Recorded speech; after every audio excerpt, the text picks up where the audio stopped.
Hey, Six Bears friends and family, you've caught me working on a new project that I can't wait to share with you guys. It is an exciting project because I had a gentleman come to me and he brought me a very, very special family heirloom of his. He had a drawing that his grandmother did 65 years ago. Folks, 65 years ago, okay? For his Mardi Gras crew that their family does every year. Now, those of you don't know, Mardi Gras crew is a group that typically participates in a parade on a float. Usually friends and family.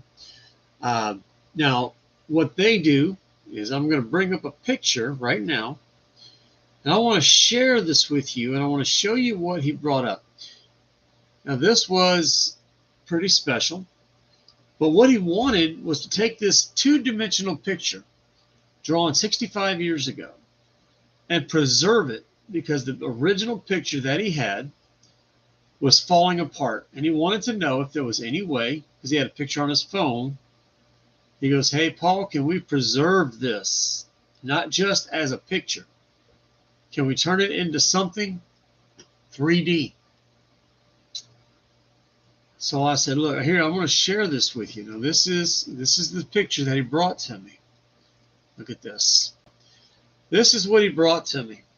I took it, cleaned up the background, but this is what he wanted." I said, "Man, when you get zoomed in, the lines are very blurry, and it can be very hard to pick out these lines in some of the editors." So I said, "All right." So I looked at it and I said, "You know what? All right." So I started sampling it through a bunch of different photo editors. And let me tell you, it was not easy. I got so many versions. It's ridiculous. I edited and edited and edited, and by the time I got it put together, this is what I came up with, which was close. I'm going to share it with you. I think all total, I had 150 different samplings of what came out. And I ended up putting it together.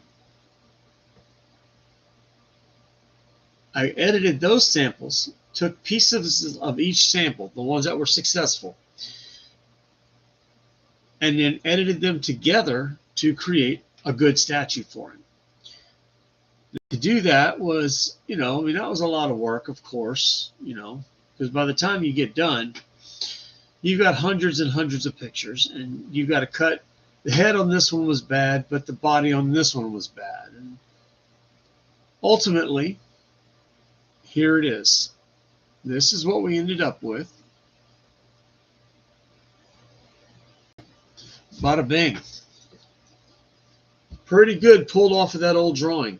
Now, I added this oval backdrop just to provide some strength to it because she's very delicate. And with this background, this thing in the back, you wanted to have somewhere to mount it so we could hang it up. So on the back of this, there's a hole for a nail or somewhere like a hook. Because every year when they have their Mardi Gras parade, they hang this up as a family thing. So this will be their new plaque that they hang up instead of that drawing, which will be pretty cool. So to me, it was kind of special, right? He brings it up. He says, "Hey, I need something like that." But how do we get there? Now, that's a big, big question because, that's a pretty far cry. Now, you might be wondering, did I use a slicer? Did I get some expensive software? You're going to laugh, but the answer is no. You can get a free tool. Now, it used to come with Windows, but you can still get it for free from Microsoft Store. And it's called 3D Builder. And you've probably all seen it. You may even see it still on your system today. Watch this. I'm going to show you the icon. Or at least I'm going to try. Oops. But what it is, there you go. Here we go. I'm going to share that. You've probably seen this right here many times. You're like, what am I going to do with this thing? Is it a useless software? Oh my God, it is not a useless software. Let me show you. So if I took that little picture, that two-dimensional picture, watch this. You can go in and you can load up just any old thing you've got. Now, some pictures are harder to pull from. You need artwork, not typically a live photograph, because the lines get a little too hard to differentiate, you know. But look, I took that two-dimensional picture, and using the settings up here, I started lifting it out of the existence. Look at that. It's already becoming a 3D image. You can invert it. You can take the textures off, and you look, you begin to see what we're looking for, how smooth you want it, how many levels it has. Then what you do is when you get the picture that you want, which is what we saw a minute ago, let's go back to where we were at.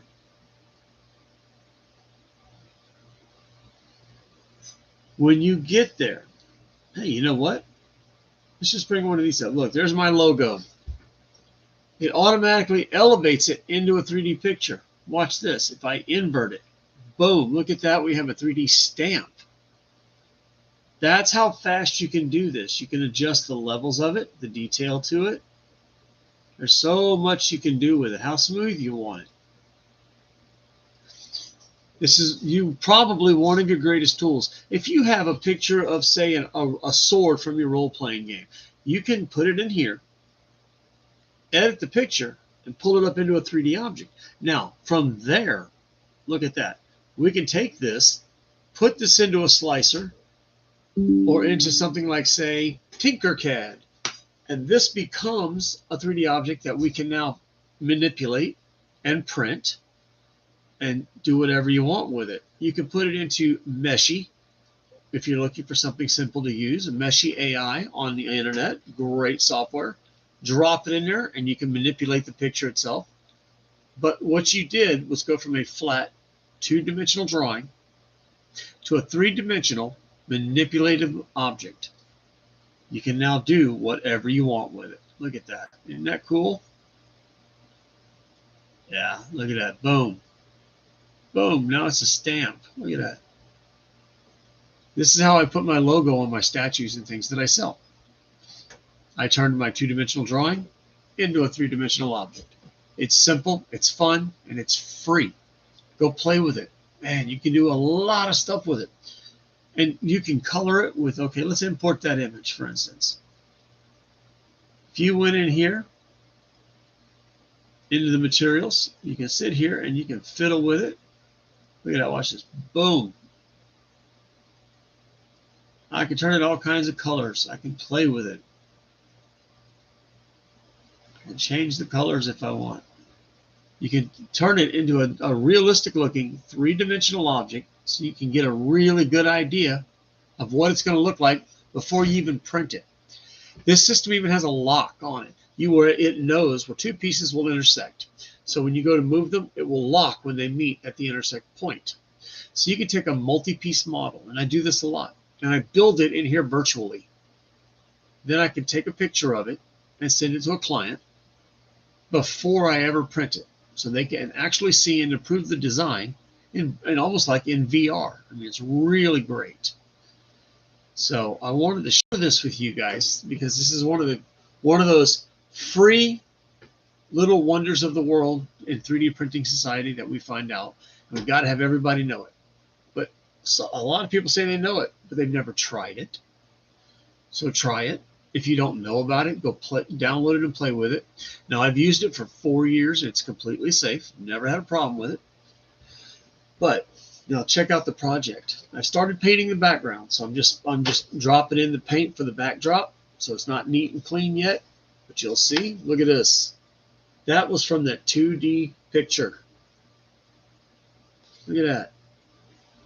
All from that one picture. Isn't that fascinating?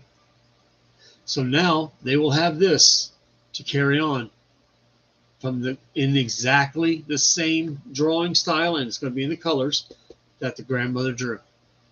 And this will be carrying over their family heirloom. What do you think, guys? I think it's a pretty neat idea. Now, I've also used that software for some pretty cool stuff.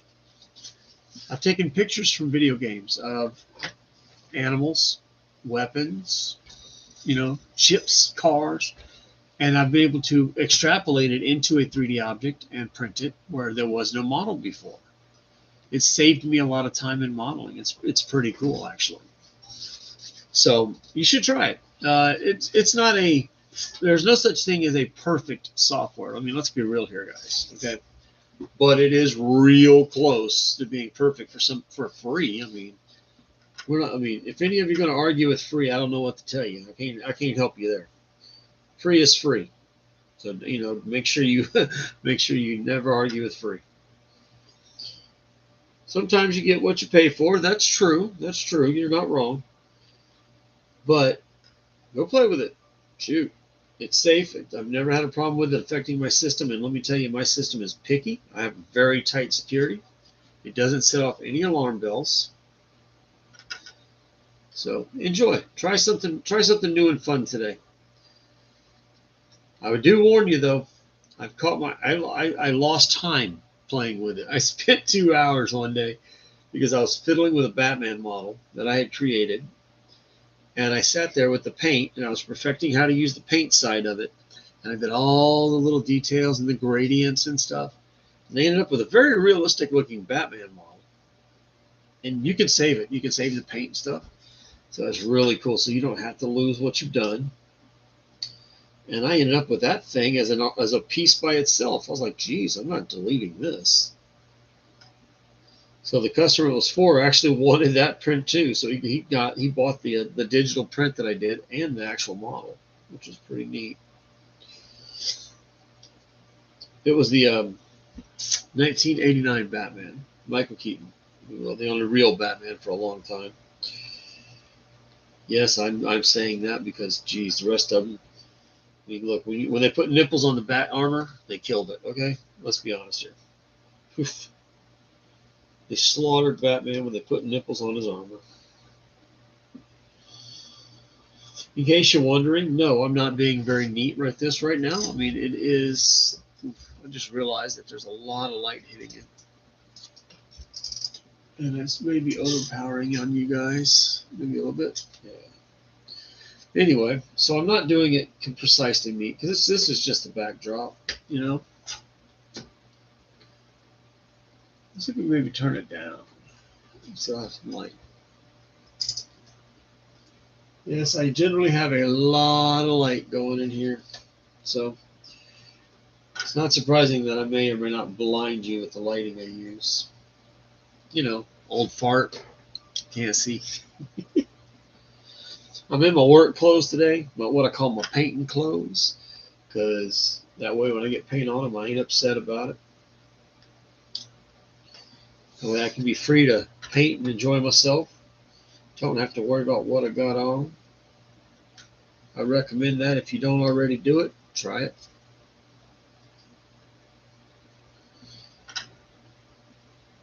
But, oh man. Hey, in other news, doesn't have anything to do with 3D printing, but why not since we're here? So I get to test out some Lego kits from time to time. They're technically the off-brand kits. There's a company that sends them to me to build. And they give them my opinions. I can't tell you any information past that. But they just sent me the Lego Avengers Tower. Ooh, let me tell you, that thing is cool.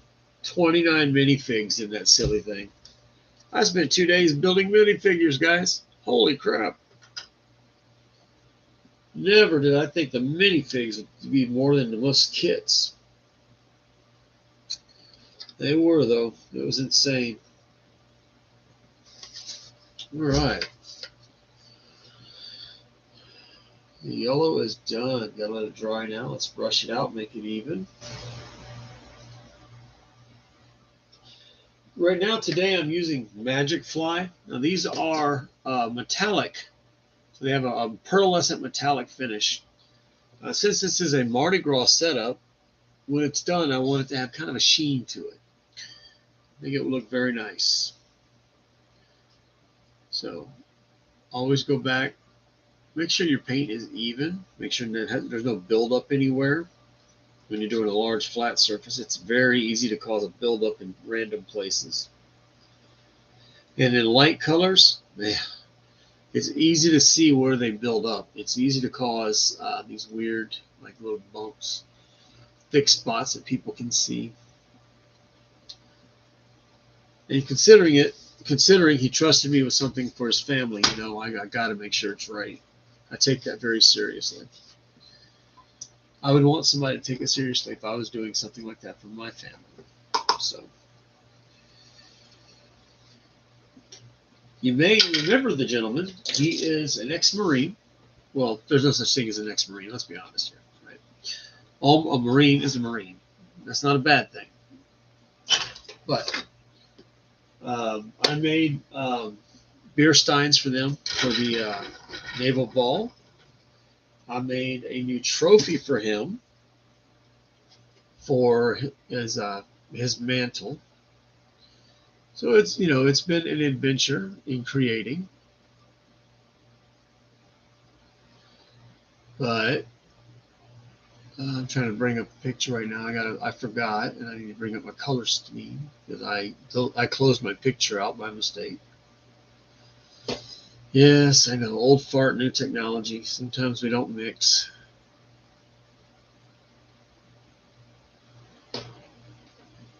Eventually, I'll find that picture of her. There she is. All right, not that one. But all right, well. Anyway, so I'm going to be sitting here painting for a long time today. That's about all I've got. I don't really have anything else to say today. I know it's kind of slow, kind of boring. Hey, on a side note, I've got some new designs coming out. I can't talk about them yet, but in about 2 weeks, hopefully, at the most, I can announce some huge news. Go over this new special thing that I've done in detail. But a patent is being filed right now, and I can't let the cat out of the bag.